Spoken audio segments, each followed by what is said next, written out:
In Saransk, the capital of Mordovia, one of the poorest republics of the former Soviet Union, they call her Chuda, a miracle. Natasha Chemkina, just 17, appears to have an incredible ability to see inside the human body. She's been helping people who can't get treatment, and many feel her diagnoses have saved their lives. She's caught the world's imagination, with everyone asking the same question: is her gift real? What Natasha wants most is to be believed. So she has agreed to subject herself to testing by the world's foremost skeptical scientists from Britain and the US. If Natasha really can do what she appears to be able to do, then we need to change the whole of our scientific understanding of the world. If she can't do what she appears to be able to do, well, something's going on. She's either kidding herself or she's fooling other people. People already come from all over Russia to see her, but if she passes the test, worldwide recognition will transform her life. If she fails, her reputation could be ruined, along with the hopes and dreams of her devoted patients.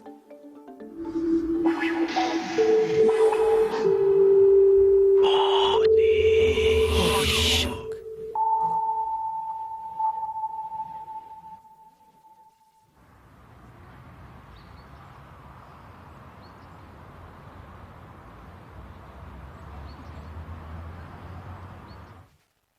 Natasha lives with her single mother, Tatiana, and her younger sister, Tanya, in a typical Soviet block on the edge of the city. But since the age of 10, when Natasha first claimed to be able to see into people, it was clear her life would be anything but ordinary. The mechanism of my vision is pretty simple. I have two ways of seeing. The first is normal, like everyone else. The second kind of vision I call medical vision. When the medical vision is switched on, I see general traits. Like when you open an anatomy book, you see the anatomical structure. If I need to examine a particular organ more closely, let's say the heart, lung, kidney or liver, I focus more closely on this organ.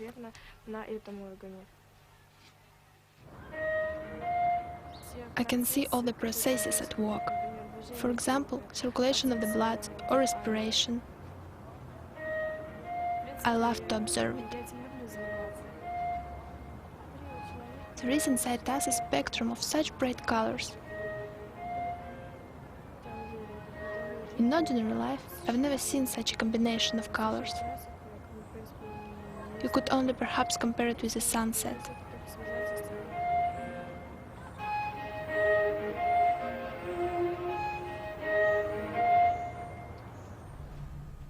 Scientists call claims like Natasha's paranormal, inexplicable by current scientific theories. But Russia has a long tradition of paranormal healers, now translated into the media age with regular adverts on television. Rasputin was known as a healer. Brezhnev and Yeltsin also consulted healers. Natasha's claims are much more modest than most. Natalia Beresneva cures the evil eye and brings luck, cures fertility problems and drug addiction. Anna Soboleva finds missing people and stolen cars. Come over to get help and protection. Such people put me off the phenomena and made me look skeptical about each case which appeared in our media, including Natasha's initially. Igor Monichev was asked to travel the 600 miles from Moscow to Saransk to follow up the stories on Natasha. I warned people in advance that, look, if I come back empty-handed, don't be surprised. I came to her small apartment in Saransk, witnessed her seeing her patients. Stand up, stand up. What I immediately liked was the lack of theatrical effects on her. She was doing it very simply and easily, it seemed. But that was not enough to be convinced. He's getting scoliosis in this section of spine. I apologized and said, Natasha, look, I need to put you to a test. Many years ago, I had a fracture in one of my arms. Can you please detect where? I thought that in a minute I will have no story, because she will fail. Instead, after a minute and a half, she quite assuredly made this gesture on her own left wrist. And I could only say in amazement, you're absolutely right. The reaction of most people, educated people, is still a disbelief. Although people who come to see her as patients have limitless trust in her and her ability to tell them what's wrong with them. One patient, Fire, had become gravely ill, but her doctors didn't know what was wrong with her. So she went to see Natasha.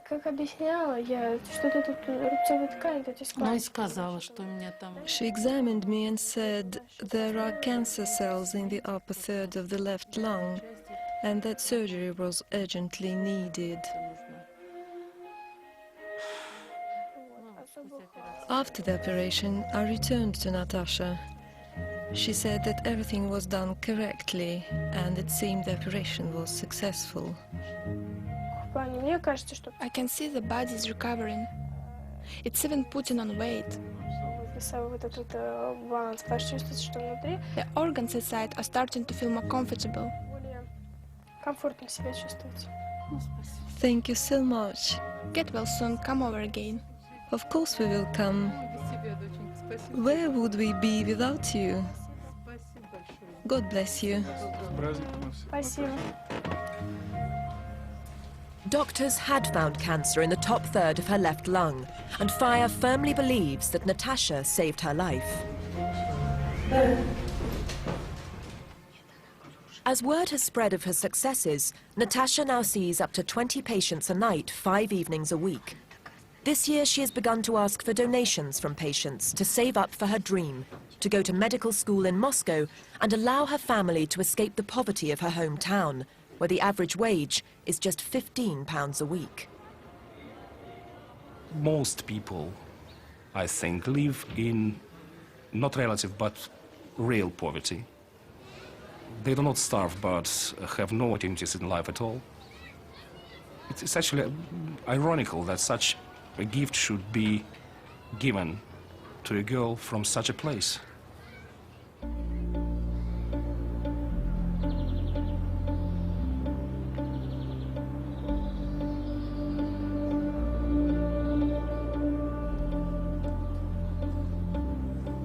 The health system in Saransk is also poverty-stricken, and its doctors widely mistrusted.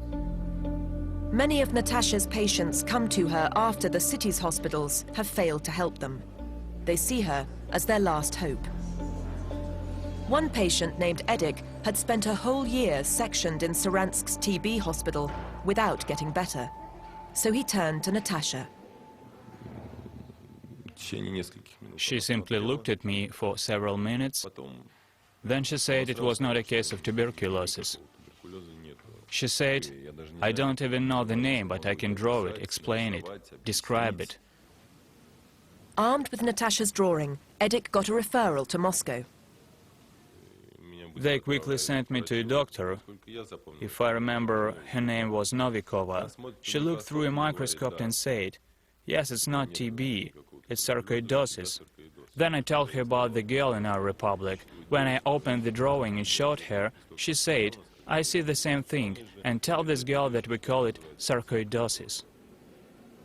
Natasha's drawing could indicate some characteristics of a sarcoidosis granuloma, a lesion in the lung made up of clusters of immune cells. Edik's doctor in Saransk was also convinced.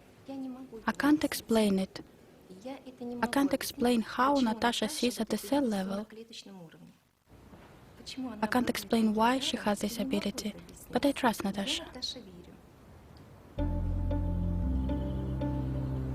Natasha has convinced a number of doctors, but she will soon travel to the US to meet skeptics who will demand the highest levels of proof. Will the gift her patients so depend on, that could also transform the fortunes of her family, survive close scientific scrutiny? Or will the skeptics prove her success is just a combination of desperation, ignorance, and hope?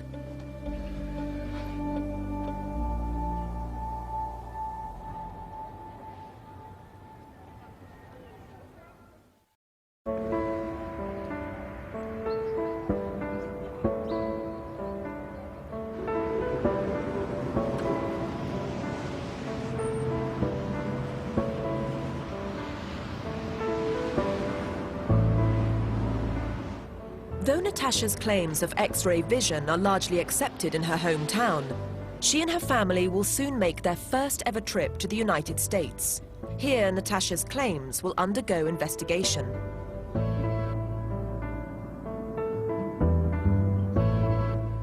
Natasha wants recognition from international scientists. But with scientific scrutiny comes a level of skepticism that she may not be emotionally prepared for.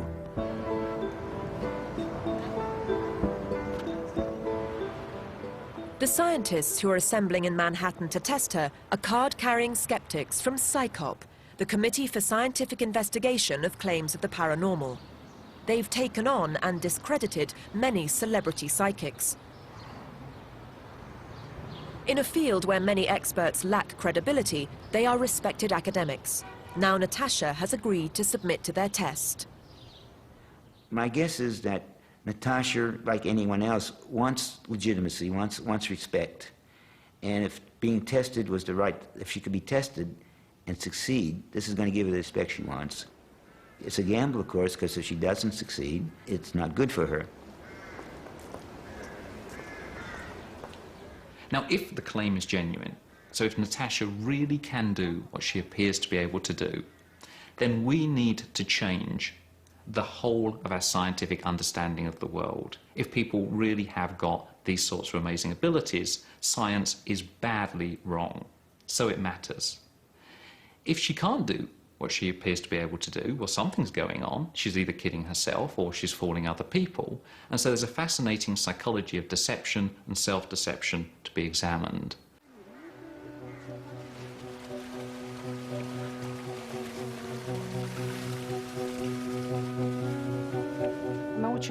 It worries her very much. It worries her with all her heart until she's in tears. She holds it back for ages, but at home she starts to cry because of people not understanding her.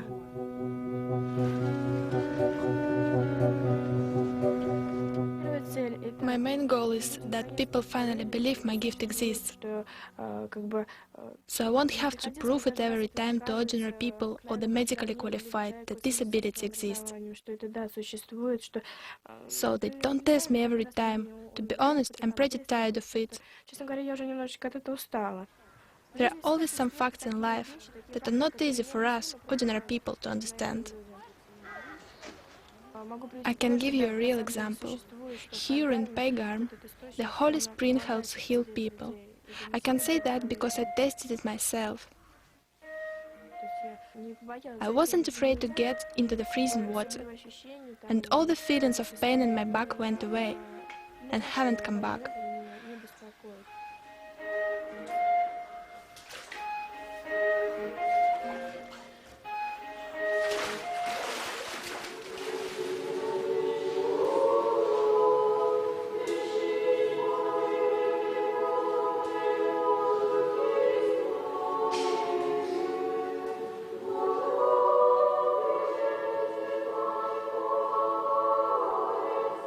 Natasha attends an Easter service before she departs for the United States, where she'll spend her school holiday undergoing testing by the skeptics. Natasha detests being tested.